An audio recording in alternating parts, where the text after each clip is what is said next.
Alléluia. Voilà, bonjour à toutes et à tous, ceux que je n'ai pas salués. Voilà, c'est vraiment un temps béni que nous passons dans la présence de Dieu. Voilà, j'espère que vous allez bien, j'espère que vous avez passé une bonne semaine. J'espère que vous n'avez pas attendu ce matin pour prier. Vous n'avez pas attendu ce matin pour louer votre Dieu, votre Sauveur. Voilà, j'espère que vous avez passé cette bonne semaine dans la présence de Dieu. Et puis ce matin, on est vraiment là pour le remercier, pour le louer. On l'a déjà fait. On continue de le faire maintenant en ayant une oreille attentive. Et ce matin, le titre de mon message, c'est Dieu parle à nouveau. La dernière fois déjà, Dieu a commencé à parler. On est toujours dans le livre de Job. Et on va poursuivre encore, on en a encore pour 2-3 semaines. Et on en est à ce passage, à ce moment, à la fin du livre de Job, où Dieu commence à parler. Dieu commence à répondre à Job. Et donc, il a commencé, on a vu la dernière fois que Dieu a commencé à interroger Job. Et là, Dieu parle à nouveau. Dieu a encore bien des choses à dire à Job. Bien des choses. Est-ce que vous croyez que Dieu a encore des choses à nous dire ? Amen. Job s'est humilié devant Dieu. Attendez, je vais juste changer ça. Non. Voilà. Job s'est humilié devant Dieu. Il est en train de s'humilier parce que les paroles de Dieu, on va le voir, font que Job va vraiment s'humilier devant Dieu. Et Job va apprendre en fait à se taire. Vous savez que pendant tout le livre de Job, il a beaucoup parlé et il a raison de le faire. Attention, Dieu nous demande de répandre notre cœur devant lui. Donc surtout, encore plus quand on a des souffrances, et on connaît, je ne reviens pas dessus, mais le lot de souffrances par lesquelles,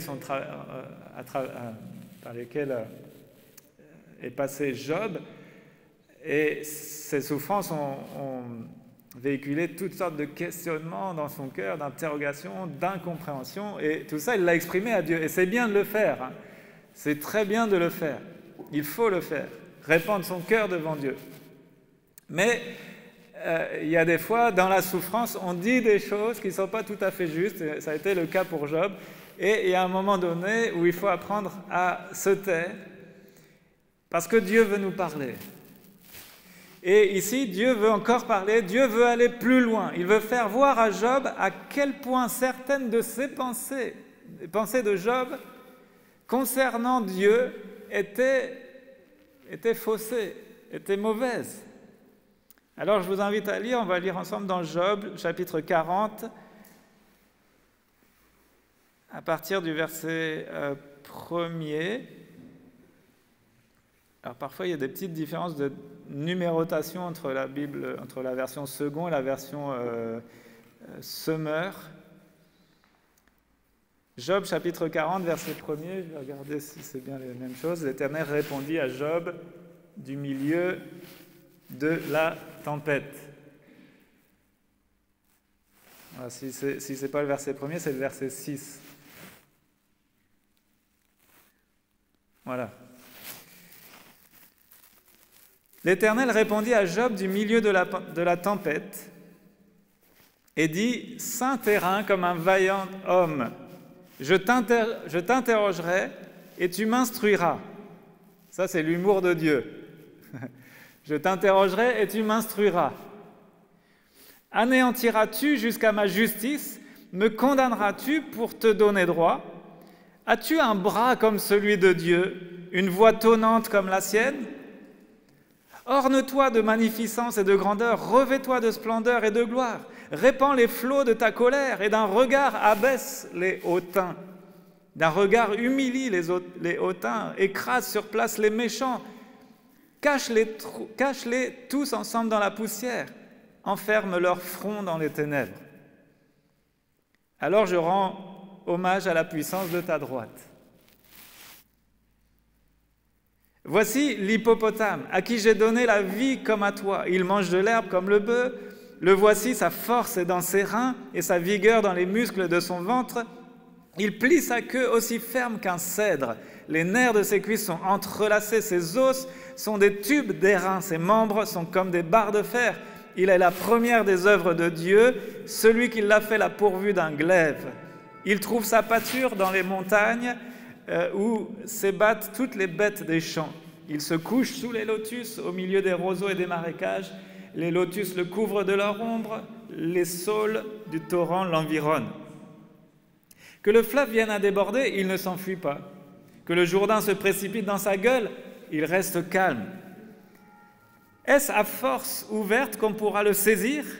Est-ce au moyen de filets qu'on lui percera le nez? Prendras-tu le crocodile à l'hameçon? Saisiras-tu sa langue avec une corde? Mettras-tu un jonc dans ses narines? Lui perceras-tu la mâchoire avec un crochet? Te pressera-t-il de supplications? Te parlera-t-il d'une voix douce? Fera-t-il une alliance avec toi pour devenir à toujours ton esclave? Joueras-tu avec lui comme un oiseau? L'attacheras-tu pour amuser tes jeunes filles? Les pêcheurs en trafiquent-ils? Le partagent-ils entre les marchands? Couvriras-tu sa peau de dard et sa tête de harpon? Dresse ta main contre lui, et tu ne t'aviseras plus de l'attaquer. Voici, on est trompé dans son attente. À son seul aspect, n'est-on pas terrassé? Nul n'est assez hardi pour l'exciter. Qui donc me résisterait en face? De qui suis-je le débiteur? Je le payerai. Sous le ciel, tout m'appartient. Je veux encore parler de ses membres et de sa force et de la beauté de sa structure. Qui soulèvera son vêtement? Qui pénétrera entre ses mâchoires? Qui ouvrira les portes de sa gueule? Autour de ses dents habite la terreur. Ces magnifiques et puissants boucliers sont unis ensemble comme par un sceau. Ils se serrent l'un contre l'autre et l'air ne passerait pas entre eux. Ce sont des frères qui s'embrassent, se saisissent, demeurent inséparables. Ses éternuements font briller la lumière. Ses yeux sont comme les paupières de l'aurore. Des flammes jaillissent de sa bouche, des étincelles de feu s'en échappent. Une fumée sort de ses narines comme d'un vase qui bout d'une chaudière ardente. Son souffle allume les charbons, sa gueule lance la flamme. La force a son cou pour demeure et l'effroi bondit au-devant de lui. Ses parties charnues tiennent ensemble, fondues sur lui, inébranlables. Son cœur est dur comme la pierre, dur comme la meule inférieure. Quand il se lève, les plus vaillants ont peur et l'épouvante les fait fuir. C'est en vain qu'on l'attaque avec l'épée, la lance, le javelot, la cuirasse ne servent à rien. Il regarde le fer comme de la paille, l'airain comme du bois pourri. La flèche ne le met pas en fuite, les pierres de la fronde sont pour lui du chaume. Il ne voit dans la massue qu'un brin de paille. Il rit au sifflement des dards. Sous son ventre sont des pointes aiguës, on dirait une herse qu'il étend sur le limon. Il fait bouillir le fond de la mer comme une chaudière, il l'agite comme un vase rempli de parfums. Il laisse après lui un sentier lumineux. L'abîme prend l'aspect de la chevelure d'un vieillard. Sur la terre, nul n'est son maître. Il a été créé pour ne rien craindre. Il regarde avec dédain tout ce qui est élevé. Il est le roi des plus fiers animaux. Amen. Alors, beaucoup de choses encore intéressantes ici dans ce passage et dans les paroles de Dieu. Dieu veut que Job lui demande pardon et revienne à Dieu. On va voir pour quelle raison. Job ne devrait jamais penser, et c'est aussi pour nous, on va le voir, Job ne devrait jamais penser que Dieu est injuste. Et on va voir que Dieu est beaucoup plus grand que l'hippopotame. Alors c'est la traduction française, mais c'est pas vraiment un hippopotame dont il s'agit ici. Le mot c'est behemoth, un behemoth. On ne sait pas de quel animal il s'agit. Il est parlé du behemoth et le crocodile, c'est le léviathan. Deux animaux qui n'existent plus. On va y revenir. Mais Dieu dit que Job apprivoise lui-même de tels animaux. Et seulement à ce moment-là, s'il y arrive, il aura le droit de tenir tête à Dieu. C'est ça la pensée de ce passage. Et donc l'idée principale qu'on va regarder ensemble aujourd'hui, c'est que Dieu il est beaucoup plus grand que ce que nous pouvons penser. Et en fin de compte, on ne devrait jamais contester Dieu. Et surtout, nous ne devrions jamais penser que Dieu agit de manière injuste. C'est ça la clé, c'est un peu la clé du livre de Job. C'est un rapport avec la souffrance, tout ça, mais le thème, c'est juste ou injuste. Nous ne devrions jamais penser que Dieu agit de manière injuste. Alors la première chose que je veux soulever avec vous, c'est que Dieu a raison. Dieu a raison. On l'a lu au verset 1er, au verset 6, selon les versions. L'Éternel répond à Job du milieu de la tempête et dit « Saint terrain comme un vaillant homme, je t'interrogerai et tu m'instruiras. Anéantiras-tu jusqu'à ma justice? Me condamneras-tu pour te donner droit? As-tu un bras comme celui de Dieu, une voix tonnante comme la sienne? Orne-toi de magnificence et de grandeur, revêt-toi de splendeur et de gloire, répands les flots de ta colère et d'un regard abaisse les hautains, d'un regard humilie les hautains, écrase sur place les méchants, cache-les tous ensemble dans la poussière, enferme leur front dans les ténèbres, alors, donc c'est Dieu qui parle à Job, qui dit « Alors je rendrai hommage à la puissance de ta droite ». Donc Dieu est en train de parler à Job et dit « Voilà, tu vas faire tout ça, et alors peut-être que tu vas pouvoir m'apprendre des choses. » En fait, il y a parfois des gens, des personnes qui disent « Quand je verrai Dieu, j'aurai 2 mots à lui dire.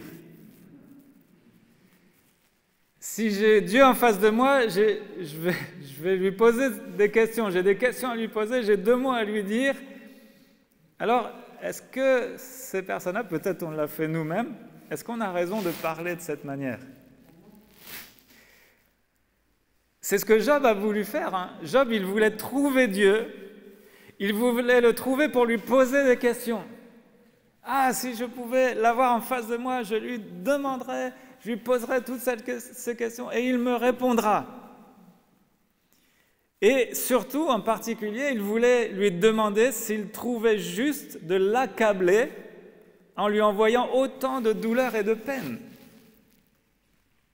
Alors, si on était à la place de Job, est-ce qu'on n'aurait pas voulu aussi avoir quelques questions à poser à Dieu? Dis-nous, Seigneur, pourquoi tu m'as fait passer par tant de souffrances? Pourquoi tu as permis que je perde tous mes biens, que je perde tous mes enfants, que je perde la santé? Est-ce que ça ne suscite pas des questions? C'est vrai. Et on est loin de jeter la pierre à Job. Hein. Mais parfois, on ressemble à ça. On dit, mais ah là là, si j'avais Dieu en face de moi, j'aurais quelques mots d'explication à lui demander. Hein. J'aurais 2 mots à lui dire, il va falloir qu'il me réponde. Hein. Ça vous arrive jamais de dire ça? Si, on est tous comme ça. Je pense qu'on a tous ce désir, quelque part, de vouloir questionner Dieu et puis que Dieu nous réponde. Eh bien, quand Job rencontre Dieu, est-ce que vous croyez que c'est Job qui pose les questions et Dieu répond? Non, c'est l'inverse. Quand Job rencontre Dieu, c'est Dieu qui pose les questions. C'est Dieu qui pose les questions. Job ne pouvait pas comprendre pourquoi Dieu le faisait tant souffrir. Job savait qu'il n'avait rien fait pour mériter tant de souffrances. Et c'est à ce moment-là que Job tombe dans une erreur très grave. C'est cette erreur de penser que si lui n'a rien fait pour mériter cette souffrance, c'est forcément Dieu qui agit de manière injuste.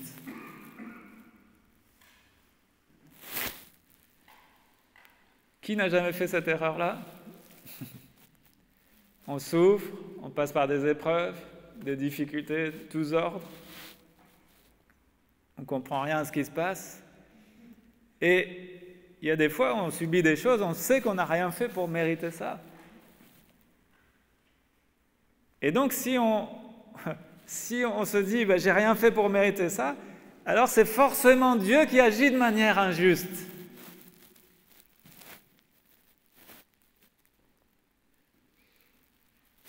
Job a posé de nombreuses questions au sujet de Dieu, mais maintenant, le moment est venu de répondre à la question de Dieu. Anéantiras-tu, au verset 8 ou verset 3, selon les versions dans lesquelles vous lisez, anéantiras-tu jusqu'à ma justice? Me condamneras-tu pour te donner droit? Donc, Dieu est en train de poser une question à Job, et le fond de cette question, c'est: est-ce que tu sous-entendrais que je suis injuste? Job répond à la question: est-ce que tu sous-entends que je puisse être injuste? C'est la principale question que Dieu pose à Job. Anéantiras-tu jusqu'à ma justice? Me condamneras-tu? Parce que si Dieu est injuste, il est condamnable. Me condamneras-tu pour te donner droit? Donc ça veut dire, est-ce que tu vas essayer de prouver que je ne suis pas juste? Vas-tu tenter de montrer que j'ai tort afin que toi, tu aies raison? Est-ce que ça vous arrive de penser de cette manière? De dire, mais Dieu, tu es injuste. Peut-être qu'on ne le verbalise pas comme ça, de manière directe, en disant, Seigneur, tu es injuste. Mais dans nos pensées, dans nos réflexions, quand on se dit, pourquoi est-ce que Dieu n'a pas encore fait ci? Pourquoi est-ce qu'il n'a pas fait comme ça? Pourquoi est-ce que j'attends encore ci? Pourquoi est-ce que la date de la signature de l'église, c'est toujours pas là? Pourquoi c'est si long? Pourquoi tant de galères? Pourquoi est-ce que je souffre? Seigneur, comment ça se fait que tu permets que je souffre? Comme ça, la maladie, le deuil. Et peut-être en arrière-fond, on ne le dit pas de manière directe à Dieu, mais on n'en passe pas moins de dire, mais est-ce que vraiment Dieu est juste?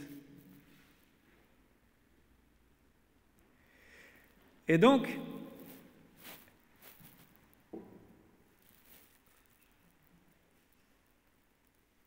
s'il nous arrive de dire cela, de penser cela, d'avoir cela en arrière-plan, en fait, ce n'est pas comme ça qu'il faut voir les choses. La réalité, c'est que Dieu est toujours juste. Dieu ne peut pas faire autrement que d'être juste. C'est sa nature. Il est saint. On doit s'en souvenir de cela. Il ne peut pas faire autrement que d'être juste. La Bible dit dans Deutéronome, chapitre 32, au verset 4, « Il est le rocher, ses œuvres sont parfaites, car toutes ses voies sont justes. C'est un Dieu fidèle et sans iniquité, il est juste et droit. » Amen. Dieu, il est juste, ses voies sont justes. Donc, si Dieu est juste, et on ne doit jamais en douter, jamais, jamais, si ça vient nous effleurer l'esprit, on doit rejeter cette pensée. Non, je sais que tu es juste. Donc, si Dieu est juste, le problème est donc de notre côté.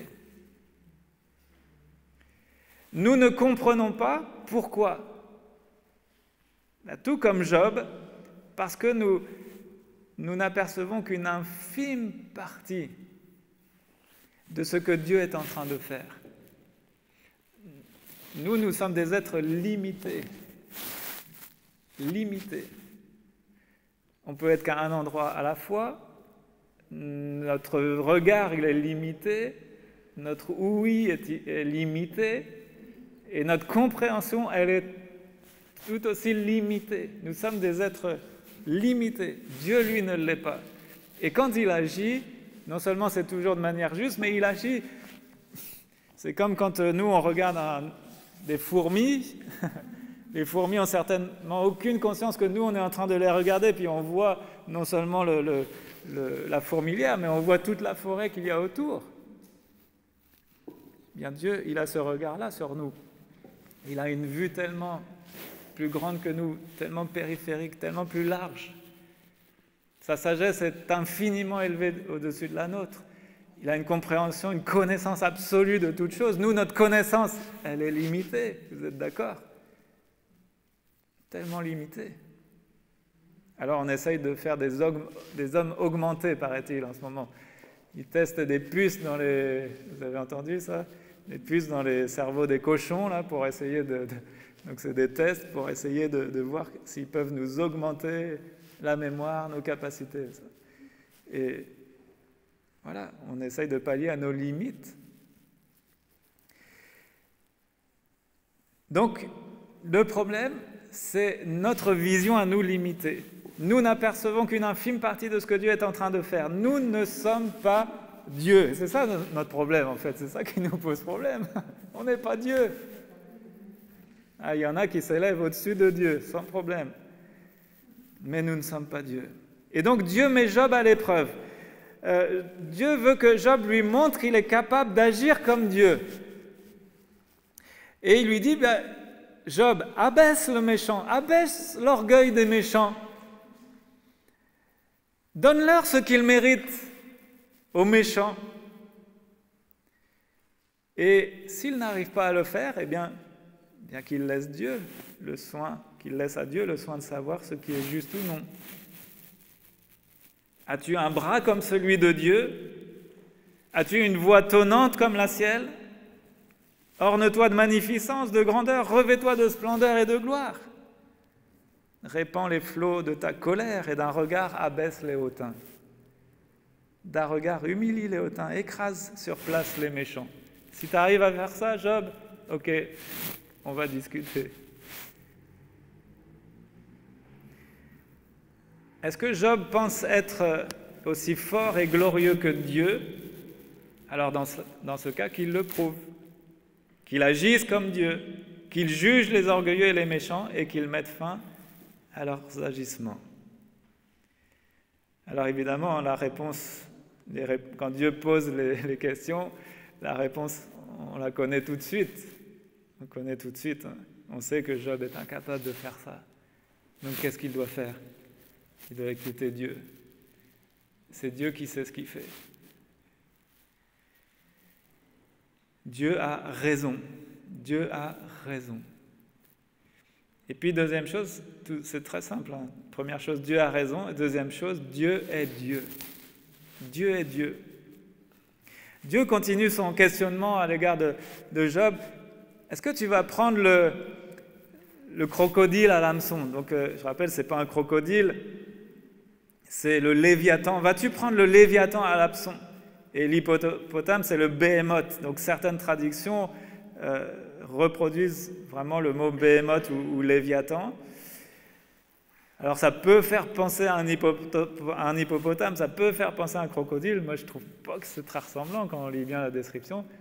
Mais en tout cas, il y a deux choses qui sont sûres, c'est que ce sont deux animaux disparus et ce sont des animaux de grande taille et d'une grande force. Donc ça ressemble plus à des dinosaures, puisqu'on sait que des dinosaures, il y a de grandes créatures qui aujourd'hui ont disparu, des animaux qui n'existent plus aujourd'hui. Mais Dieu interroge donc encore une fois Job et dit, est-ce que tu vas prendre le Léviathan à l'hameçon? Prendras-tu le Léviathan à l'hameçon? Saisiras-tu sa langue avec une corde? Est-ce que tu vas mettre un jonc dans ses narines, lui percer la mâchoire avec un crochet? Est-ce qu'il va te supplier? Est-ce qu'il va te parler d'une voix douce? Est-ce que tu vas jouer avec lui comme l'oiseau? Des questions encore, des questions. Et une nouvelle fois, Dieu met Job à l'épreuve. Si Job peut faire ce que Dieu lui demande, s'il est suffisamment fort pour braver le Léviathan et le Béhémoth, bien Dieu l'écoutera.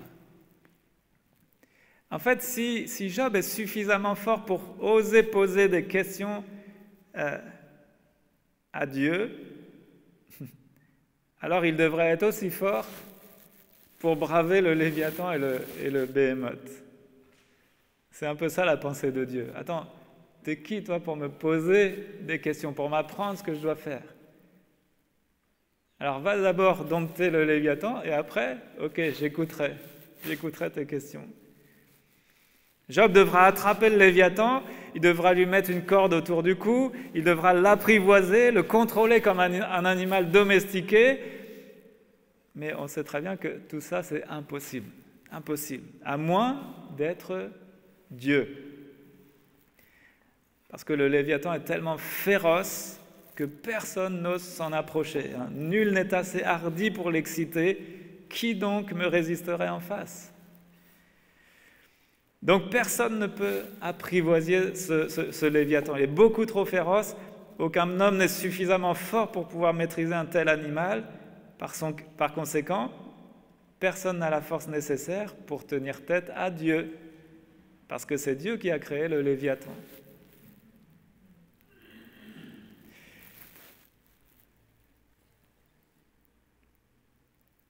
Donc Dieu, au travers de ces questions, il est en train de se faire comprendre. Il est en train de se faire entendre par Job. Job n'est pas Dieu. Job est petit, faible, et il sait peu de choses. C'est le cas de chacun d'entre nous. Et si Job a peur de s'en prendre à un Léviathan, à bien plus forte raison, il devrait éviter de s'en prendre à Dieu. Et en fin de compte, on se rend compte que Job ne recevra aucune réponse à ces questions. Vous avez remarqué ça ? Job ne recevra aucune réponse à ces questions. Pourquoi moi ? Est-ce que c'est juste ? Dieu ne va pas répondre à ces questions. Mais Dieu lui montre qu'il n'a pas besoin de ces réponses.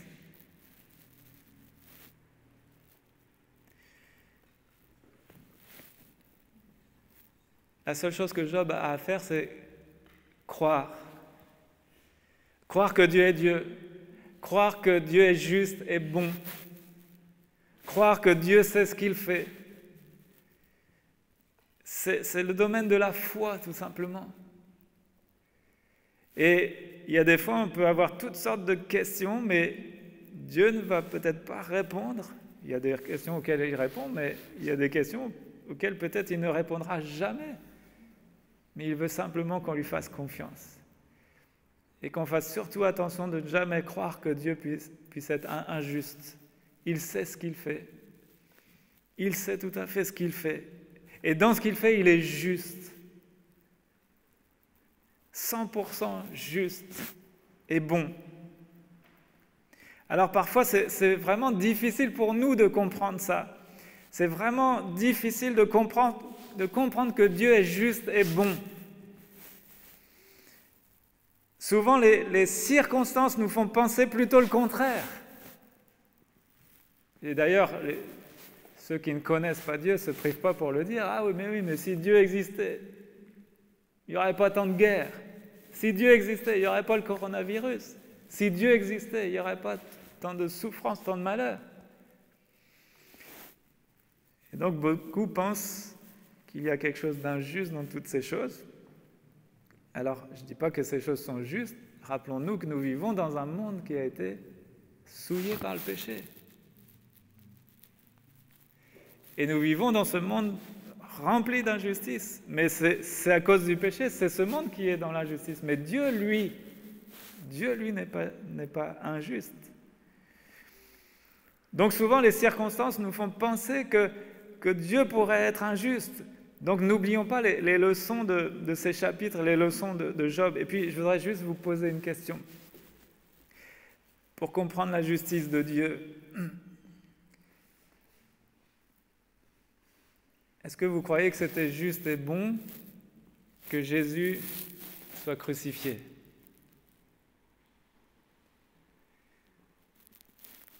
Est-ce que vous croyez que c'était juste et bon que Jésus meure, souffre, soit traité comme un brigand, La croix, oui, c'était juste et bon pour nous. C'était juste, c'était la justice de Dieu qui est en train de se manifester. Alors, il a été traité de manière injuste par les hommes. Mais Dieu, dans ce qu'il faisait, c'était parfaitement juste et bon pour nos vies. Donc, il y a des fois, on voit des choses qui nous paraissent pas bonnes, mais en fait, c'est la justice et la bonté de Dieu en train de se manifester. Alors, êtes-vous plus fort et grand que Dieu pour pouvoir le contester? Est-ce que vous pouvez faire les choses que Dieu fait? Alors, si vous ne pouvez pas faire ces choses, eh bien, confiez-vous en Dieu simplement et laissez à Dieu le soin d'être Dieu. Laissez à Dieu le soin d'être Dieu. Faites confiance à sa justice et à sa bonté. Attendez patiemment aussi la manifestation de sa justice, le retour de Jésus. Jésus, le juge. Jésus, un jour, va venir juger ce monde, vous le savez.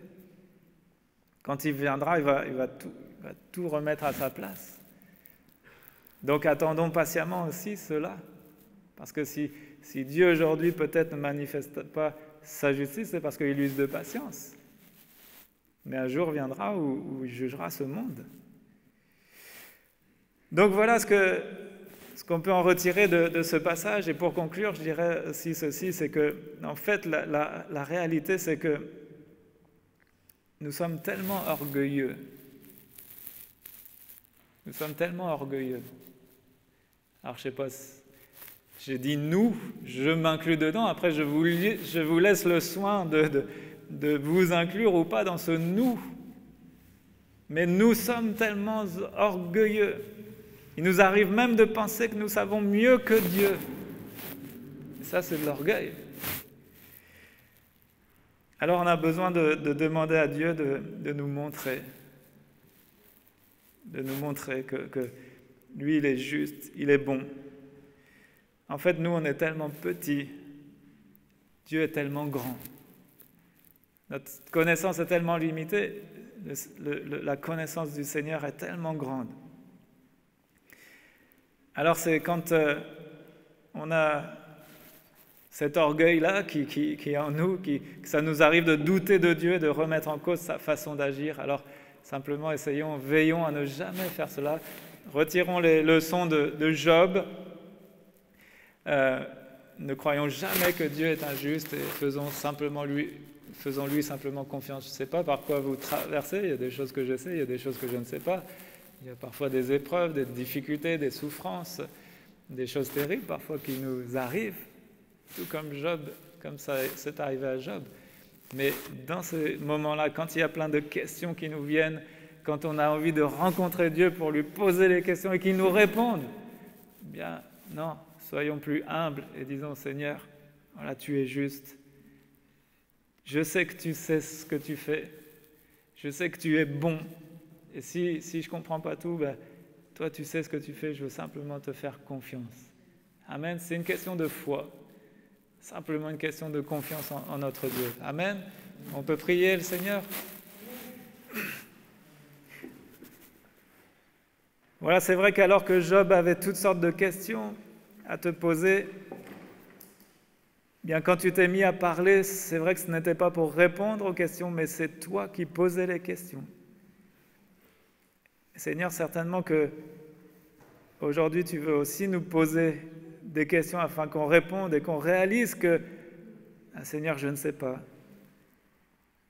Seigneur, je n'ai pas la force de répondre à ce que tu demandes, je n'ai pas la capacité de vaincre le Béhémoth ou le Léviathan, je n'ai pas cette puissance, je ne sais pas comment faire taire la bouche des méchants.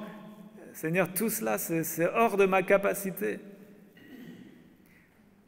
Alors Seigneur, aide-nous à reconnaître avec humilité notre petitesse, nos limitations, et reconnaître ta grandeur à toi, ta toute-puissance, ton infinie sagesse.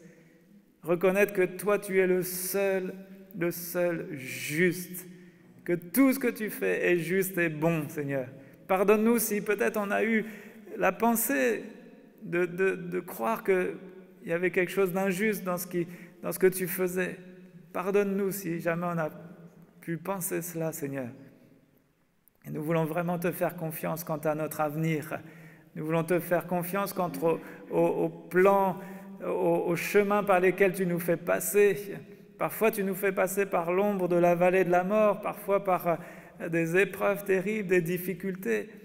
Mais c'est là le plan, la sagesse de Dieu qui s'accomplit, Seigneur. Peut-être qu'on ne comprend pas, on ne saisit pas tous tes plans, Seigneur. Mais c'est ta volonté bonne, agréable, parfaite qui s'accomplit, Seigneur.